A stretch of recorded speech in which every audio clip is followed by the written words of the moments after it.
Salut l'équipe, j'espère que vous allez bien. Moi c'est Stache, passionné de crypto, ça fait un long moment. Sur cette chaîne, tu trouveras l'analyse fondamentale la plus précise du Web 2, des interviews, de l'actualité, bref. Si t'aimes la crypto, mon pote, t'es au bon endroit. Aujourd'hui les potes, on se retrouve pour parler d'un domaine un peu technique, les différentes couches existantes, c'est-à-dire les layers. 0, 1, 2 et 3. Ça avait été demandé en commentaire, et bien là vous avez vu, j'étais en vacances, du coup j'ai bossé là-dessus. Voyons ça tout de suite ensemble.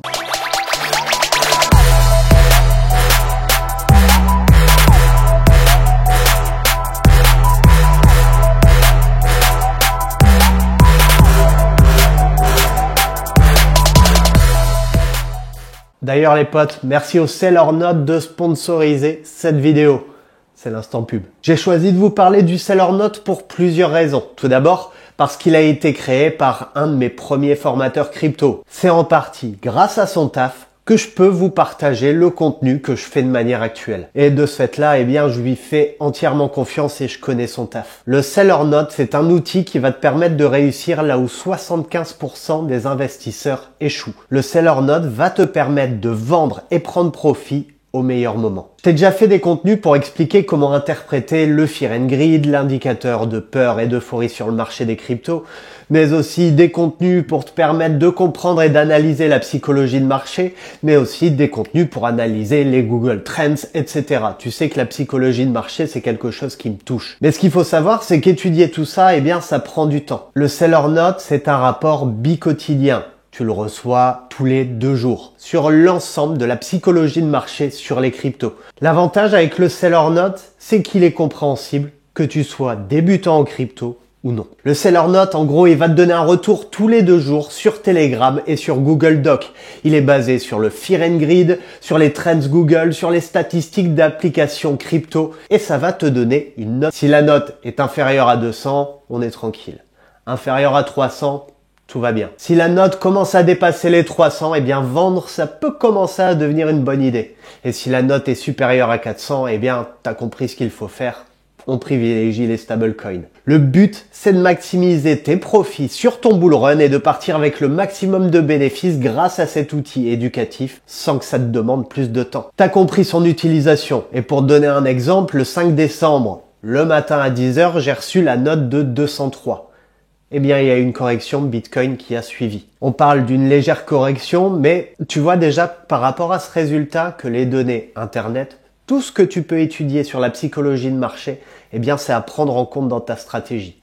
Et le Sellernote le fait de manière automatique. Le Sellernote va te permettre d'accéder tout d'abord à un canal Telegram sur lequel tu recevras la note tous les 2 jours. Mais tu auras aussi accès pour une analyse un peu plus approfondie à un Google Doc qui lui sera modifié en même temps. Et pour y avoir accès, c'est très simple. Dans ma description de vidéo, tu auras un lien vers l'Instagram du produit si tu souhaites plus d'informations, chose que je comprendrai totalement. Et donc sous l'Instagram, tu auras accès au lien pour commander ton Sellernote. Et alors très simple, tu rentres ton adresse mail pour accéder au Google Doc, ton numéro de téléphone pour avoir un accès au canal Telegram, tu règles par carte bancaire ou Apple Pay. Laisse le temps à mon formateur de valider les infos parce qu'il fait ça tout seul et qu'il puisse te donner l'accès. Ça peut prendre quelques heures, mais une fois que tu l'as fait, tu y as accès à vie. On parle pas d'abonnement, mais on parle d'un paiement unique de 12 € de base. Mais comme je vous l'ai dit, c'est Noël, j'ai négocié pour vous et le paiement passe à 10 € avec le code STACH. S-T-A-C-H. Donc en gros, t'économises 2 € et moi, ça me rapporte 2 € par vente, pour être totalement transparent. Quoi qu'il en soit, je respecte énormément ma communauté et que vous achetiez ou pas le Sellernote, eh bien vous faites quand même partie de l'équipe Stache. Clairement, pour ceux qui l'utiliseront, j'espère que ce produit pourra vous être aussi utile qu'il l'est et qu'il le sera pour moi, surtout vers la fin du bull run.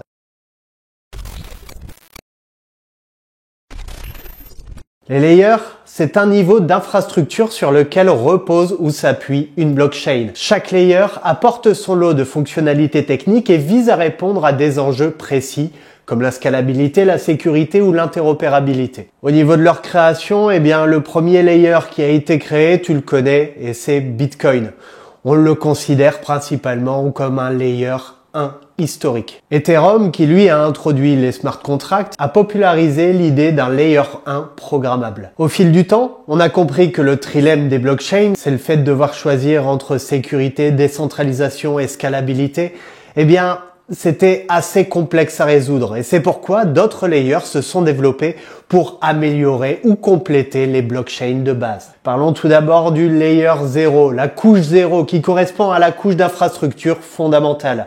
On peut la décrire comme l'ensemble de la connectivité réseau, tels que les TCP/IP, UDP ou les protocoles P2P, ainsi que les ressources nécessaires, mineurs ou validateurs, pour faire fonctionner et sécuriser une blockchain. Alors, les TCP/IP, Transmission Control Protocol, Internet Protocol, c'est l'ensemble de protocoles de communication qui forment le socle principal d'Internet.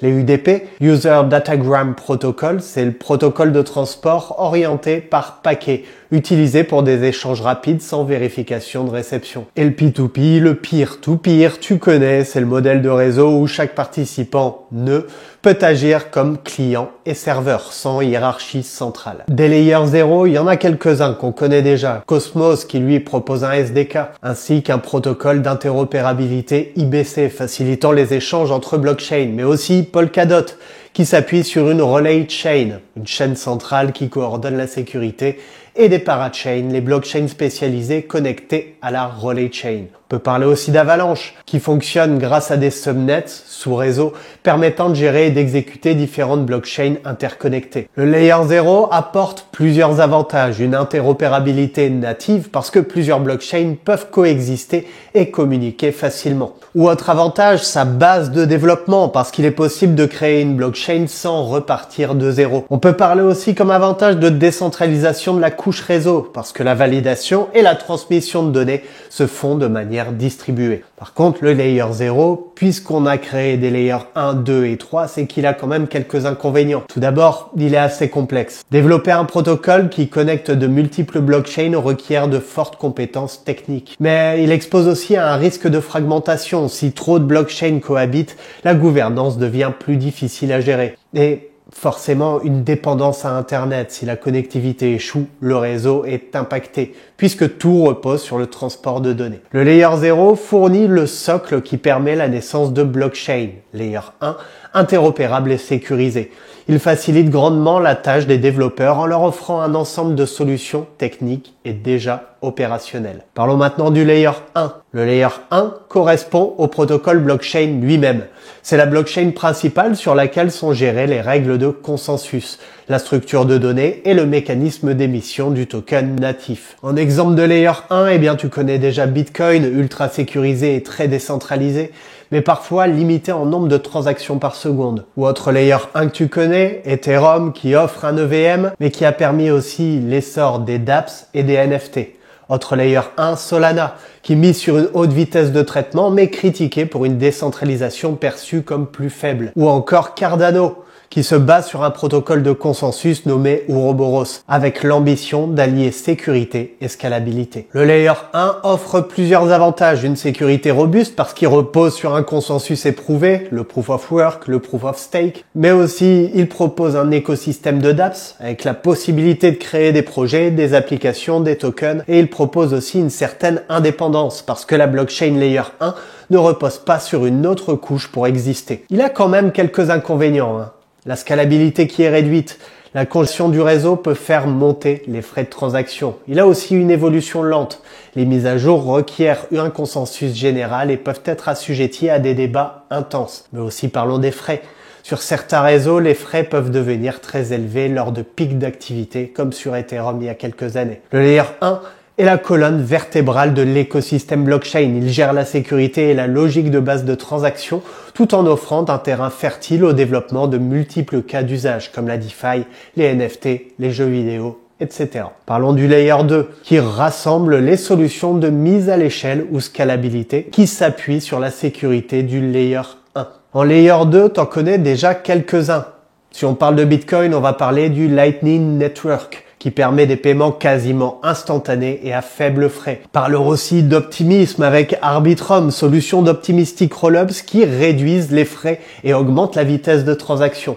Le Layer 2 offre forcément plusieurs avantages. Des transactions rapides ou peu coûteuses parce que l'essentiel du calcul se fait hors chain, mais aussi pas de perte de sécurité parce que la finalité des transactions est ancrée dans la blockchain de Layer 1, mais aussi il offre une flexibilité. On peut adapter une solution Layer 2 en fonction des besoins, comme la DeFi, le gaming, les micro-paiements, etc. Mais le Layer 2 n'a pas que des côtés positifs. Tout d'abord, complexité technique parce que la configuration et la vérification des preuves peuvent être très exigeantes. Mais aussi, il est dépendant vis-à-vis du Layer 1.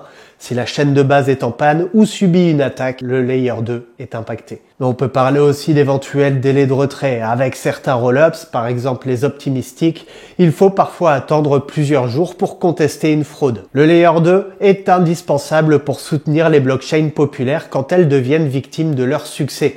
Il améliore drastiquement la scalabilité sans sacrifier le niveau de sécurité acquis par la blockchain de base. Parlons du Layer 3. Le Layer 3, c'est un concept émergent visant à pousser encore plus loin la spécialisation et la performance.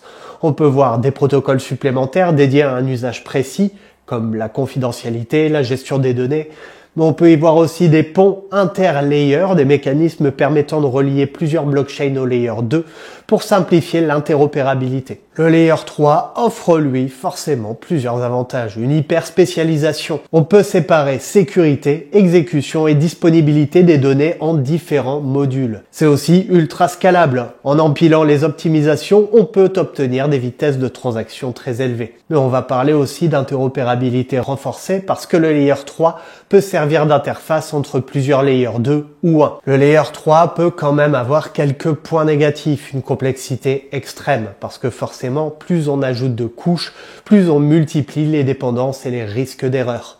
Mais aussi un risque de centralisation si trop de données sensibles ou importantes sont gérées par peu de validateurs. Mais on parle aussi d'un écosystème encore naissant. Il n'existe pas encore de standard unanimement adopté. Ce layer, le Layer 3, représente l'avenir d'une blockchain toujours plus modulaire. Il permet de démultiplier les capacités déjà étendues du Layer 2 et d'ouvrir la voie à de nouvelles approches, la privacy totale, les ponts cross-chain, universels, etc. En gros, pour résumer, le Layer 0, c'est l'infrastructure réseau fondamentale, le protocole Internet, mineur, validateur et l'interopérabilité de base. Le Layer 1, c'est la blockchain de base réglant sécurité, consensus et transactions essentielles. Le Layer 2, ce sont les solutions d'optimisation, mise à l'échelle, réduction des coûts, s'appuyant sur la sécurité de la couche 1. Et le Layer 3, c'est la couche émergente, ultra spécialisée, permettant d'aller encore plus loin en matière de performance et d'interopérabilité. Grâce à ces différents layers, la technologie blockchain devient de plus en plus souple, plus rapide et plus ouverte à de multiples usages. Logiquement, grâce à cette vidéo, les potes, même un newbie aura compris l'importance des différentes couches et à quoi elles servent. Personnellement, les Layer 3, je suis pas encore très chaud pour l'instant. Il y a encore quand même pas mal de taf à faire sur les Layer 2, déjà par exemple, certains Layer 1. Donc pour moi, ce serait pour l'instant plus intelligent de se concentrer sur ces trois premières couches, 0, 1 et 2. Les Layer 3, on peut encore patienter un petit peu. J'espère que cette vidéo t'aura plu mon pote. Oublie pas de t'abonner, de liker. Moi ça me fait toujours plaisir. Et lâche ton meilleur commentaire. Ciao l'équipe.